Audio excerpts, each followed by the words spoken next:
Kuasa hukum 5 terdakwa dalam kasus pembunuhan Buah Sejoli Vina dan Nikaye asal Cirebon membuka suara terhadap adanya kejanggalan dalam pengungkapan kasus yang terjadi 8 tahun lalu. Bahkan selaku kuasa hukum sempat menolak rekonstruksi yang dilakukan. Kalau kita bicara dalam konteks pembuktian, tidak sesuai. Toh juga sudah dalam penguasaan penyidik P8 daripada tersangka pada saat itu. Ya.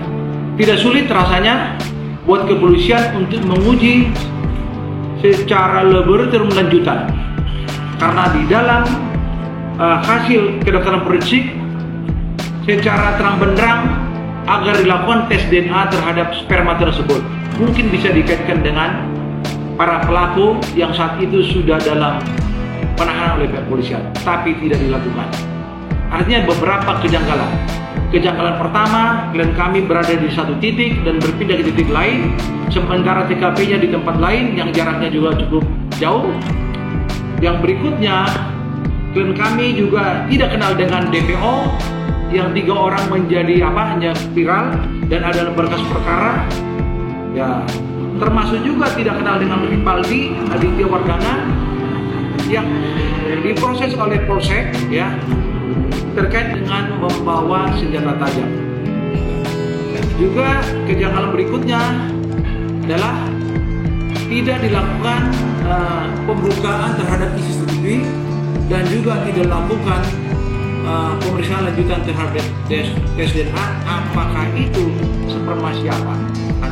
Kita sudahlah ya, kita sudah dewasa semua, ya, biar nanti tim yang akan mengangkat kasus ini kembali mencoba menelusuri apa yang menjadi fakta hukum sebenarnya yang terungkap. Jadi kalau ada pemberitaan di media bahwa kami Jogi Nainggolan, pengacara 5 orang terdakwa kasus pembunuhan Vina dan Nikaye asal Cirebon, membeberkan fakta-fakta kejanggalan. 5 terdakwa yang dikuasakan yaitu bernama Eko Ramadhani bin Kosim, Hadi Saputra bin Hasanah, Jaya bin Sabdur, Eka Sandi bin Nuran dan Supriyanto bin Sutadi yang saat ini menjadi terpidana seumur hidup. Kuasa hukum terdakwa kasus pembunuhan Vina, Jogi Nainggolan, mengaku adanya beberapa kejanggalan dalam kasus tersebut, termasuk dirinya saat itu sempat menolak soal rekonstruksi yang sebenarnya tidak pernah dilakukan oleh klien itu. Dan juga dalam kasus pembunuhan itu pihak kepolisian seperti enggan untuk menguji sperma hasil dokter forensik yang seharusnya bisa dilaboratoriumkan, sehingga hasil tes DNA tersebut bisa dikaitkan dengan para pelaku yang sudah ditangkap oleh pihak kepolisian saat itu. Yang kedua, terdakwa mengklaim saat waktu kejadian mereka berada di tempat yang berbeda dan bukan di tempat terjadinya pembunuhan. Ia menduga ada rekayasa dalam kasus tersebut sebab rekaman CCTV di sekitar lokasi pun tidak pernah dibuka. Bahkan klien itu awalnya ditangkap oleh Res Narkoba bukan oleh Reskrim, di mana di unit narkoba ada ayahnya Nikaye. Kuasa hukum juga membantah menutupi 3 DPO para tersangka yang saat ini masih buron.